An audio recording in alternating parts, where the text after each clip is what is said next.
Have you looked from where you were here last year and just all cylinders rolling to where you are now and just try to get an idea how you get back to that spot? That's probably the hardest part. It's like we felt like last year we didn't have the speed we wanted kind of anywhere, but things worked in our favor a lot. You know, the cautions fell when we needed them to fall, and the cars that we needed to fall out fell out. You know, all the things that you say, man, in a perfect world this would happen, they all happen. And then you come to this year and you say, in a perfect world, everything that shouldn't happen has happened to us, right? And we're not really any faster or slower. We're not really doing anything different. Like, that's probably the hardest part. You know, when you look at across the board and you say, okay, well, what would you do different?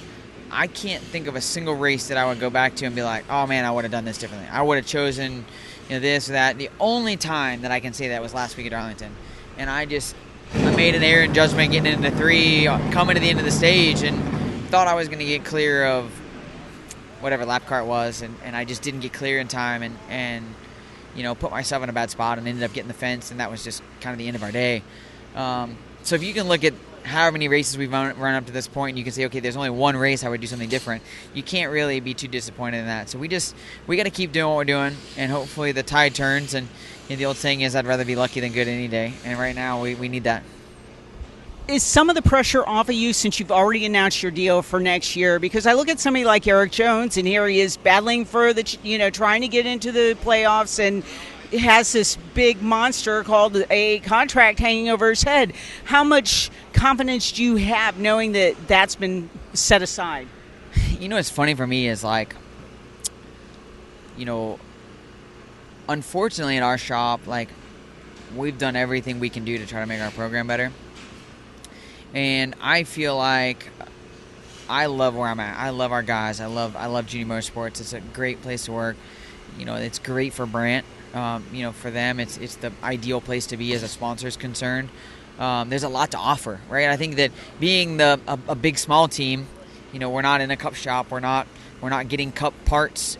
Just handed over. We're still doing a lot of the work ourselves. I think that makes a big difference for a sponsor, because they're able to come in and get some assets that they maybe wouldn't get at some other places. So. It is very interesting. I like I said, I love what I do, and I'm going to keep pushing hard. And if we finish 40th every week, or 38th, I guess, in Xfinity Series, if we finish 38th every week and we win, as long as we know why we're doing it, and things are working out on the other side of it, I've had the confidence that that things will work out. And if they don't, for me, if I never raced another race again in my career, I'd still be happy with what I've accomplished, right? Like, I don't. There's a lot of drivers that feel like they're only defined by their next win, or they're only defined by a championship, and I've never really felt like that. I have a ton of respect for Mark Martin, and granted, Mark Martin won a ton of races, but he didn't win a championship on the Cup side, right?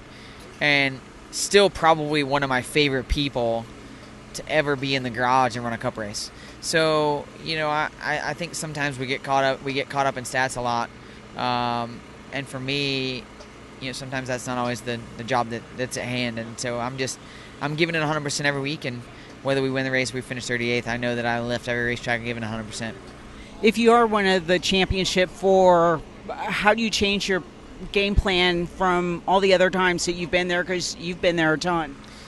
I think you just wrecked the other 3 competitors and not worry about. No, I'm just playing. I look back at 3 years ago, where we had the late race restart and got blocked in on a restart. The only car with 4 tires. I mean, it was as far as I was concerned, it was a done deal, right? I mean, I thought we had it, and really, that year we were the only car that could keep up with Daniel, and it actually passed him once or twice. So that one was the hard one. Since then we've had a lot of things going against us. But last year, we were so deflated by not making it that we didn't do a good job at Homestead. But I do feel like our team is capable of going to Homestead and winning the race, whether we're in the Final Four or not. I think we can go there. We can be competitive. I've learned a lot.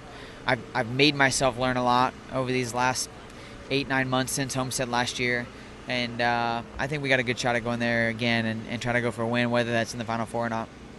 I know you'd rather be behind the wheel of a midget than watching as a spectator like you were last night, but can you just speak to what a phenomenal event Doug Bowles and the BC 39 people have built here at Indianapolis Motor Speedway? I told Doug kind of in passing yesterday how cool it was, but this event to come here to the Speedway, which obviously already is as iconic as they come, and then to have a dirt track that is really, really cool. My only thing now is now they made it permanent. I wish they made it a little bit bigger, and then you can run late models and sprint cars here on top of it. But just a cool event. To see the fans last night packed in the grandstands. 2 nights ago, that challenge race. I mean, to watch the end of it, the end of the race last night. I mean, just phenomenal racing, and they're creating something here that the Chili Bowl is obviously the biggest midget race in the country. They're creating something here that if they wanted it to be bigger than what it is right now, they definitely could keep it growing, and it's cool to see the amount of cars that come and support it. Really appreciate your time, and hey, you can go back to back tomorrow, and the dynamic will change. Yeah, you're right. I would love to do that. We'll see what happens, but that's the goal.